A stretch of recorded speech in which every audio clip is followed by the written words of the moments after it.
নমস্কাৰ।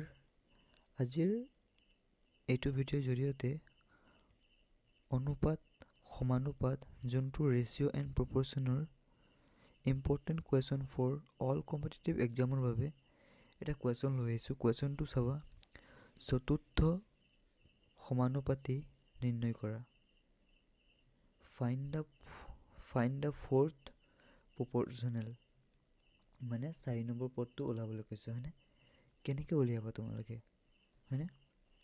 তো চোৱা, যিহেতু ইয়াত 3টাহে পদ দিয়া আছে, হয়নে? আমি 4 নম্বৰ পদটো ওলাব লাগে। তো সলিউশ্যন লিখিবা। কেনেকৈ কৰিবা চোৱা, যিহেতু সমানুপাতিক কৈছে চ' আমি যোনটো নাজানো এইটো আমি ধৰি লওঁ। লেট ধৰি ল'বা।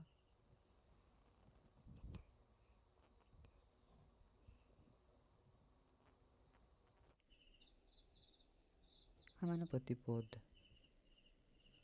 পদটো এক্স ধৰি লৈছোঁ। প্ৰশ্নমতে লিখিবা। তোমালোকে মুখেদি কৰিব পাৰা এইবিলাক, হয়নে? মই দেখাই দিছোঁ মই কেনেকৈ কৰিব লাগে। 4, 12, 15, যিহেতু 4টা পদ দিয়া আছে, হয়নে? এক্স, এই 4 নম্বৰ পদটো আমি ওলাব লাগে। কেনেকৈ কৰিবা? চ' প্ৰথমতে চোৱা, প্ৰথমটো আৰু একেবাৰে শেষৰটো পূৰণ কৰিবা। 4 × x সমান, যিহেতু সমানুপাতি কৈছে সমান চিন দিবা। এতিয়া 12 × 15, 12 × 15, হয়নে? যিহেতু পূৰণ কৰিব লাগে। এতিয়া চোৱা, আমি যিহেতু এক্সৰ মান উলিয়াব লাগে, হয়নে? এক্স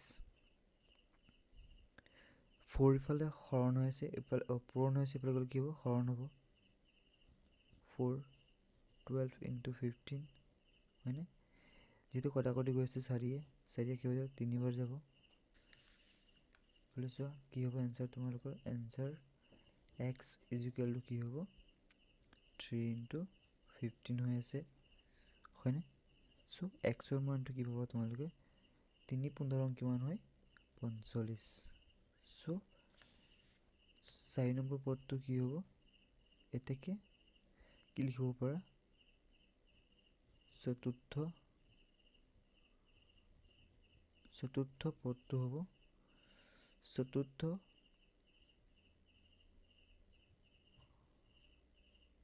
সমানুপাতি